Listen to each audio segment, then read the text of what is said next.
Hello everyone, welcome to the next class on the optimization technique. Today we will start with a new topic, that is the sensitivity analysis of the LPP. What we will discuss in this, we will see what is the impact of the cost vector on the optimal solution of the LPP. Myself, Dr. Garg, working in the School of Mathematics, Thapar Institute, India.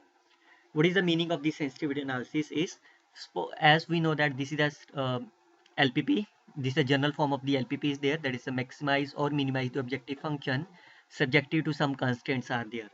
Now in this topic, sensitivity analysis, we will see what is the effect of the optimal solution once you have to change the various factors which are involved in this optimization problem. Make sure that we will discuss that impact on the optimal solution. So firstly, you have to solve this problem either with the help of the simplex method or dual simplex method, or you can solve with the help of the big M or two-phase method as per your convenience.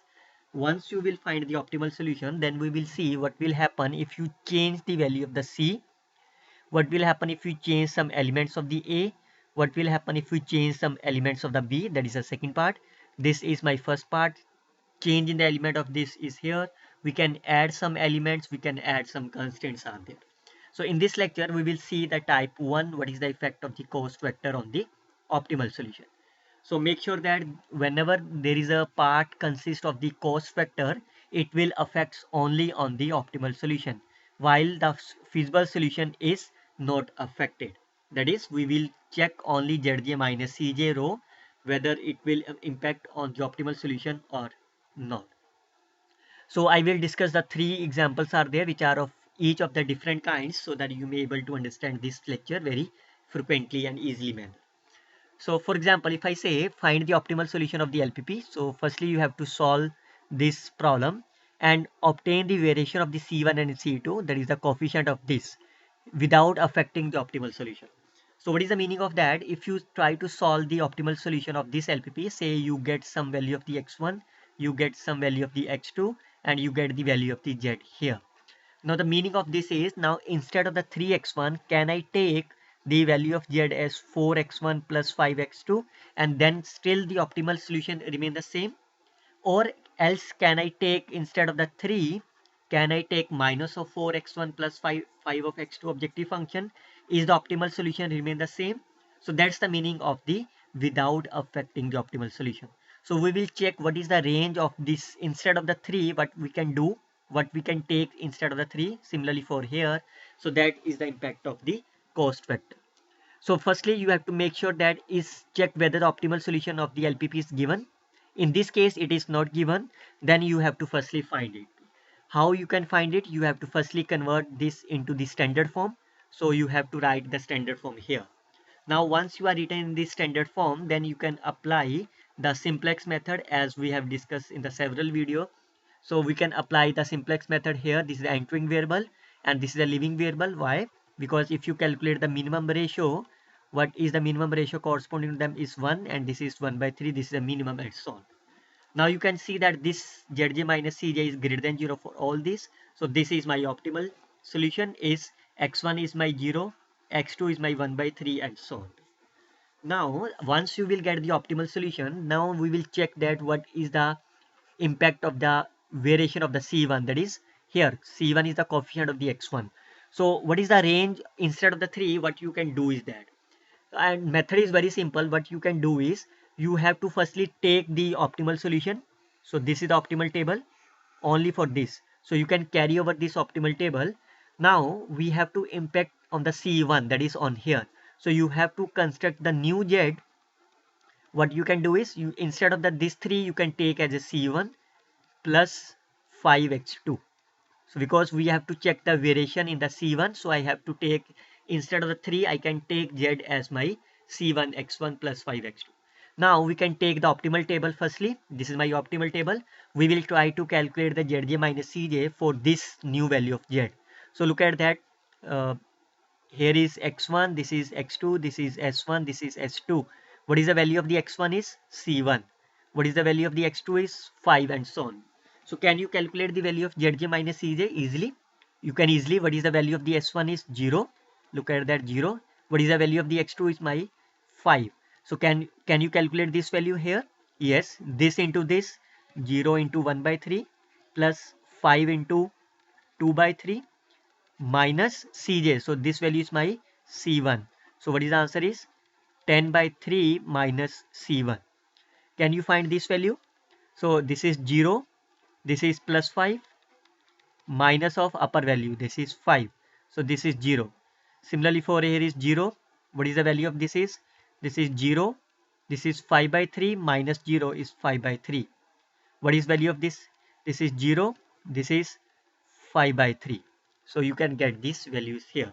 Now for the optimal solution, what is, since my problem is maximization, so what is the condition for the optimality is this must be greater than or equal to 0. It means this 10 by 3 minus C1 must be greater than 0. All other values are automatically be 0.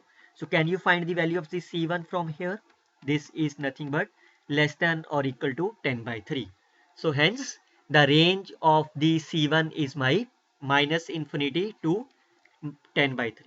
You can also check that whether your answer is correct or not. You can see that what is the original value is 3. So it lies in this interval. Now since it is a range, it means C1 plus of the change in the C1 is nothing but here. Now we want the variation. Variation means this value. This is called as the variation. So in order to find this, you have to subtract the C1 on both sides. What is the C1 is original cost. So original cost is my 3. So you can subtract 3 on both sides. That is minus infinity minus of 3. This is change in here is 10 by 3 minus of 3. So you will get this as the variation of the C1. What is the meaning of this range is you can take any value in between them, then the optimal solution is still the same. We have already found that the optimal solution of this is here. So if I take C1 is any between them, say 0, so then what is my objective function is 5x2. Then again the answer is remain the same. If I take C1 as my minus of 3, now the objective function is my minus 3x1 plus 5x2, then the optimal solution is still remain the same. So that's the meaning of the variation in C1. Similarly, you can find the variation in the C2. So C2 is here. So we can replace this number to be the C2 and again take the optimal value. Now we can find the values of Zj minus Cj again. So this is my 0. This is my C2.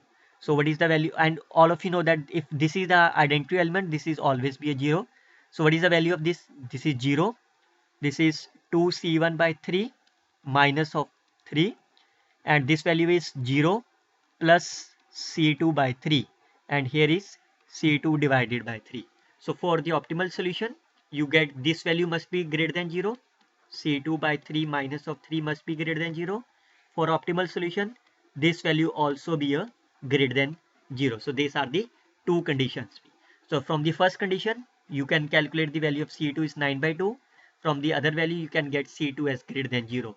So what is the meaning of that? C2 is greater than 0. C2 is 4.5 greater than 0. So the common area is here. So therefore, what is the range of the C2 is 9 by 2 to infinity. So this means range is there means C2 plus of delta C2 is lies between 9 by 2 to infinity. So can you find the variation in here? That is, if you subtract C2, original value of C2 is my 5. So you can subtract 5 from each, you will get this as the variation. Again, you can check that whether your answer is correct or not. You can see the original value is 5 and it lies in this interval. So what is the meaning of this is you can take as a 7. 7 lies in this. So if you take the 7, then the objective function is here. Then the optimal solution is remain the same. Look at one more example is there. If the optimal solution of the given LPP is here, and what will happen if the solution objective function is changed to this or this from here? So you can see that in this case, the optimal solution is already given to you. And what will happen to this, you have to find. Or in other case, this statement can also be read like this way. Find the optimal solution of the given LPP. And then what will happen if you change the objective function from here to this? Okay, so how you find the optimal solution? You have to change them into the standard form and apply the simplex method. If you closely look about this objective function, what you can see that the coefficient of the x1 is remain the same. It means only the C2 is changes. Similarly, for the second example, again the C2 is changes. It means we have to check the variation of C2. We have to check the variation of the C2 and we will conclude that. So if you want to find the optimal solution is this, you can apply the simplex method. You can see this is table is my optimal solution, and it is already given that what is the value of the x1 is here is my 2, x2 is my 6, and maximum value of z is 36. Otherwise, there is no need to solve this because in the original statement, it is already given that the optimal solution of the table is of this LPP is here. You can see that the value of this table and this is same. Now, once it is already given to you, then you can directly start this. So in order to see, you can see the variation in the C2. So my task is to check the variation in the C2 only. So I have to change the here only one. So take the final optimal table. Look at that. This is the optimal table here. I can copy this table here and we will try to calculate the Zj minus Cj. So what is the value of x1 is my 3, x2 is my C2 and others are here. So what is the value of the s1 is 0. What is the value of the x2 is my C2. What is the value of the x1 is 5.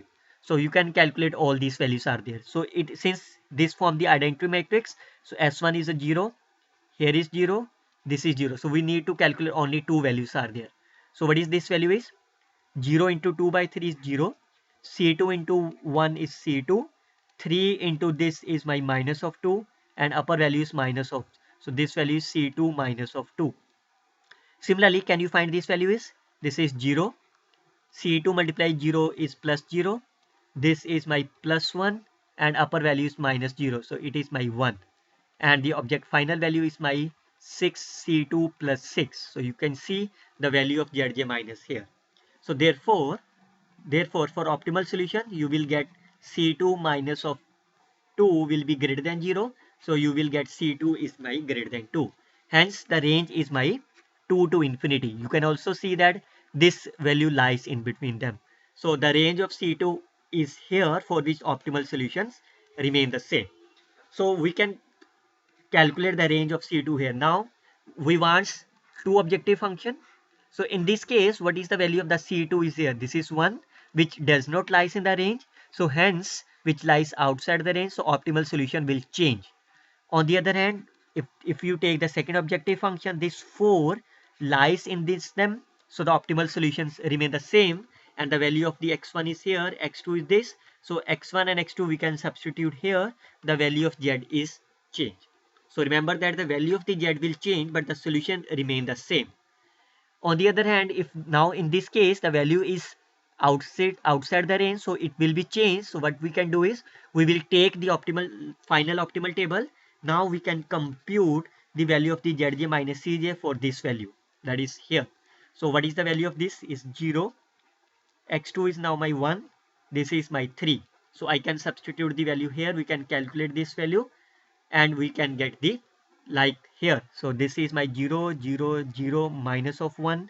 This is 1 and this will be my 6 plus 6 is 12.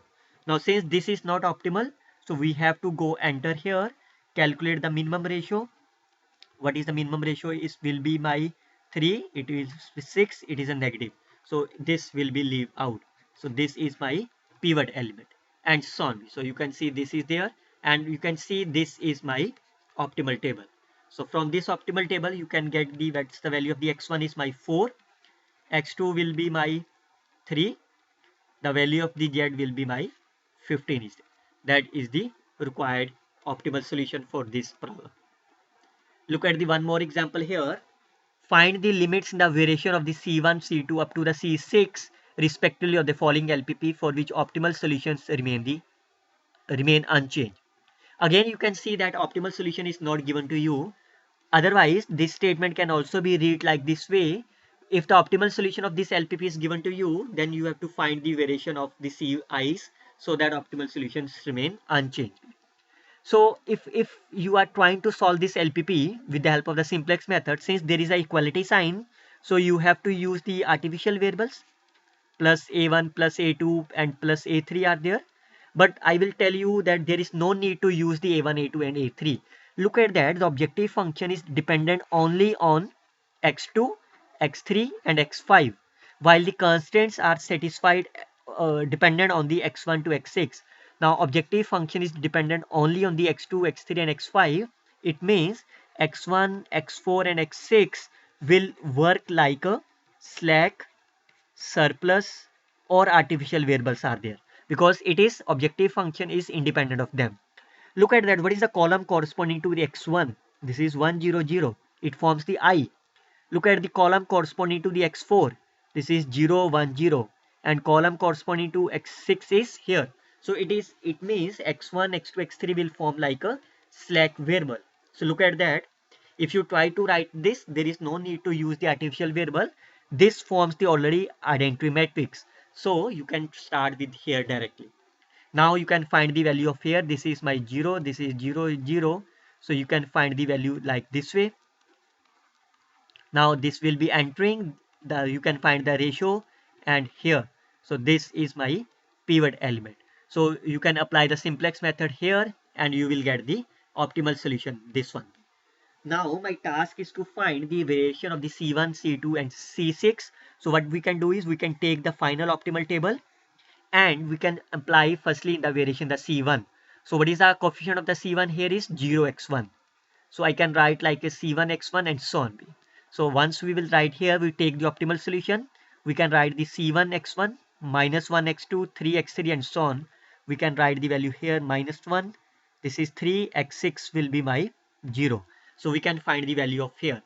What is the value of this is? It is minus 2 by 5 plus 3 by 5 plus 0 minus of C1. So it will be 1 by 5 minus C1. Similarly for here, it will be 0, x3 will be 0, x6 will be 0. And similarly for others, you can calculate, you will get here. Now for the optimal solution, you need Zj minus Cj must be greater than 0 for the maximization problem. So it means this value must be greater than 0. So we can get C1 as 1 by 5. Therefore, the range in the C1 is this, and what is the variation is? So look at that, this is a range. So it means delta C1 lies between here, this. So what is the C1 in the original objective function? There's a 0. So if C1 is 0, so it means the range variation is also be the same. So you can see the variation is same. Similarly, we can find the variation in the C2. Objective original is my minus. You can take as is plus C2. We can calculate the value of the Zj minus Cj and like here. From here, you can get this value as a minus of 3, this value as minus 9, this value as here. So if you draw this value on the graphically, so this is minus 3 greater than here, minus of 9 lies here, this is greater than this, and minus 3.3 by 2 is lies here. So what is the common portion is here, this value. So therefore C2 will be greater than of minus 3 by 2 to infinity. So this value is my delta here is lies between this minus 3 by 2 to infinity. And what is the original value of the C2 is minus of 1. So if this is minus 1, you can add them plus 1 on both sides. This is the variation in the C2. Similarly, you can find the variation in the C3. Since there is 3 is the original value, we can change them to be the C3. Now we can calculate the value again. This value is my minus 1. This value is C3. This value is my 0. And I can calculate this value here. So from this, what is the optimal solution is? The first value must be greater than 0. Second value, this value is greater than 0. This value is greater than 0. And the common area is my here. And again, what is the variation is? So C3 plus delta C3 is lies between 2 to infinity. And what's the value of this in the original is 3. So we can subtract 3 on both sides. So we will get as a variation in the C3 is here. Similarly, we can find the value of the C4, C5 and the C6. Look at that, C4 is not be there. So the range and variation are same. C5 is there. So you can see that change, there is a change in the variation by adding 2 on the both side. There is no C6, so there is a same in the C6 variation and the range is there. So this is a simple method you can apply to check whether what is the impact of the optimal cost vector on the optimal solution. We will see in the next class what is the impact of the requirement vector, that is what will happen if we change the right hand side of the LPP. So we will see in the next class. Till then, you can find this link for find more updated videos on the optimization technique. If you feel any doubt, you can ask me. Else, best of luck students. Happy learning.